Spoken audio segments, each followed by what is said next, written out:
5.000, ada yang 10.000, ada yang 20.000. Uang jajannya logam ada? Ada? Coba dari Bu, mana yang uang jajannya logam? Ya, oke. Ada uang jajannya logam. Berarti uang itu ada uang kertas, ada uang logam.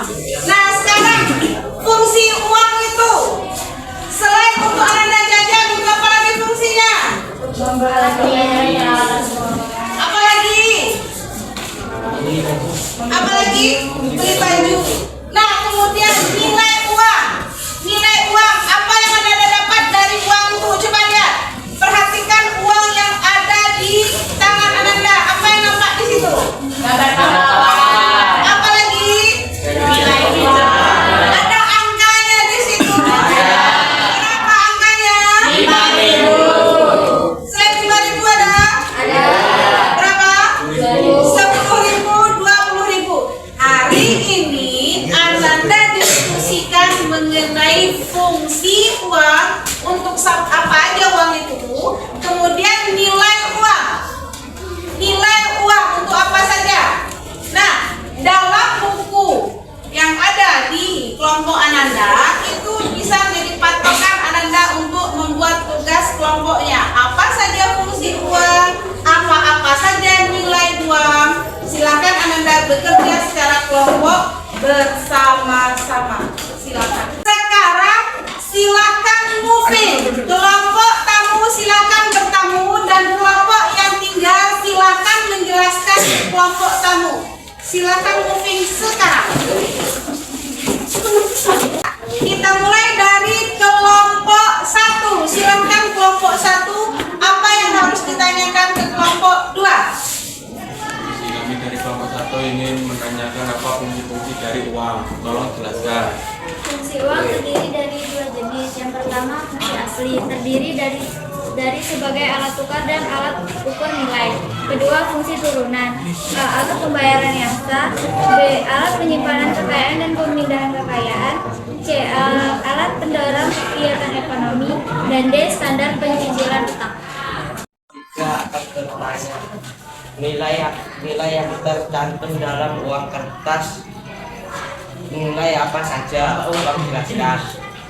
Yaitu nilai dari bahan yang dipakai untuk pembuatan uang. Yang kedua, nilai nominal, yaitu nilai yang terkandung di mata uang kembali. Yang ketiga, nilai rent yang berdaya beli uang terhadap suatu barang atau jasa. Contohnya 10 tahun yang lalu uang 500 rupiah bisa membeli gorengan 1 buah. Sekarang uang 500 boleh jarang ditemukan dan hanya bisa membeli 2 buah permen. Sekian dan lain. Kegiatan bertamu silakan kembali ke kelompok asal. Oke ya. Nah, tadi kelompok yang bertamu, silakan kamu ceritakan ke kelompok asal kamu apa hasil dari kamu bertamu tadi. Lengkapi kerja kelompok kalian yang masih kurang. Silakan.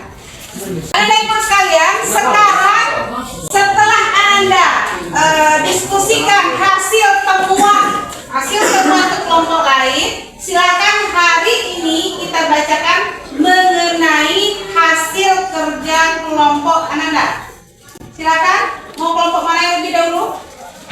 Silakan. Assalamualaikum warahmatullahi wabarakatuh. Waalaikumsalam warahmatullahi wabarakatuh. Saya dari kelompok 2 akan membacakan hasil diskusi DKP 2. Yang pertama, fungsi uang.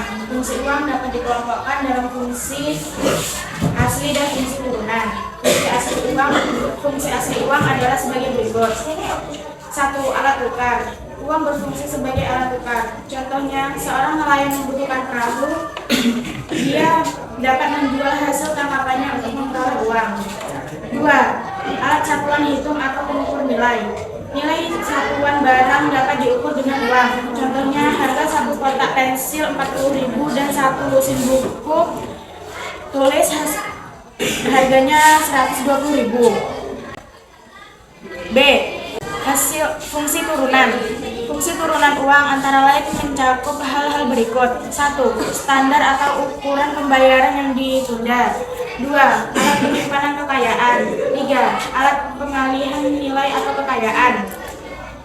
Nilai-nilai uang. 1. Nilai intrinsik adalah nilai dari bahan yang dipakai untuk pembuatan uang. 2. Nilai nominal, nilai yang tercantum dalam mata uang tersebut. 3. Nilai real, kemampuan daya beli uang terhadap barang atau jasa. Contohnya, 10 tahun yang lalu, uang Rp500 bisa untuk membeli gorengan. Sekarang, uang Rp500 sudah jarang ditemukan dan hanya bisa untuk membeli 2 buah permen. Sekian presentasi dari kelompok 2. Assalamualaikum warahmatullahi wabarakatuh. Siapa lagi Anda yang membacakan hasil diskusi kelompoknya? Oke, kamu dari kelompok 5, silakan. Assalamualaikum warahmatullahi wabarakatuh. Waalaikumsalam warahmatullahi wabarakatuh. Baiklah, saya dari kelompok 5 akan membacakan hasil diskusi saya. Fungsi uang ada 2. 1. Fungsi asli, yaitu fungsi dasar mengapa uang diciptakan. Fungsi asli uang yaitu sebagai alat tukar dan sebagai alat ukur nilai. 2. Fungsi turunan. 1. Sebagai alat pembayaran yang sah. 2. Alat penyimpanan kekayaan dan pemindah kekayaan. 3. Alat pendorong kegiatan ekonomi. 4. Standar pencicilan utang. Sekian hasil diskusi kami. Assalamualaikum warahmatullahi wabarakatuh. Oke ya, itu hasil diskusi masing-masing kelompok. Sudah bisa dipahami? Bisa dipahami mana Ibu? Bisa. Sebelum kita mengadakan permainan, sebelum mengadakan kuis, Ibu minta Anda Ibu berdiri. Semuanya berdiri. Yang perempuan, jadi di belakang dulu. Yang laki-laki di depan, semuanya. Menghadap ke kanan, semua. Menghadap kanan. Kedua tangannya di pundak teman yang depan. Bukan ketiga, gerakkan jarinya. 1, 2, 3, mulai. Menghadap ke kiri sekarang, semuanya. 1, 2, 3.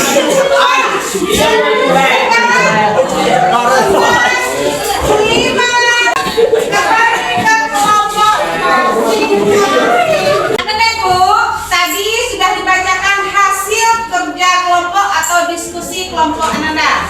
Nah, sekarang supaya merefresh, supaya semangat lagi belajarnya, Ibu ada kuis. Nah ini, ada uang kertas Rp5.000. Di uang Rp5.000 ini, nilai apa saja yang terdapat? Kamu suruh ya? Oke, Ananda, silakan. Nilai yang terdapat pada uang Rp5.000 ada 3. 1. Nilai intrinsik. Yang kedua nilai nominal. Yang ketiga nilai real. Betul? Betul. Oke, ini beralih tangan ke teman. Ya. Masih mau lanjut lagi? Nah,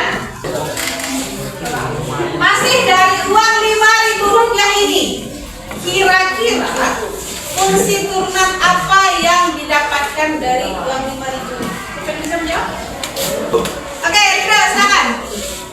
Fungsi nominal dari uang Rp5.000 sebagai alat pembayaran yang sah. Ya.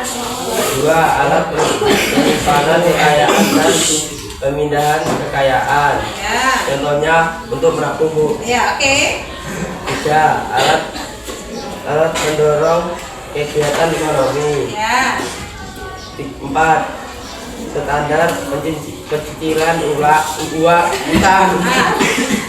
Ya. Kalau saya bilang Oh, kalau dia punya utang ternyata uang Rp5.000 ini bisa dijadikan alat pembayaran. Betul atau salah Ibu? Betul. Oke, beralih lagi uangnya. Ya.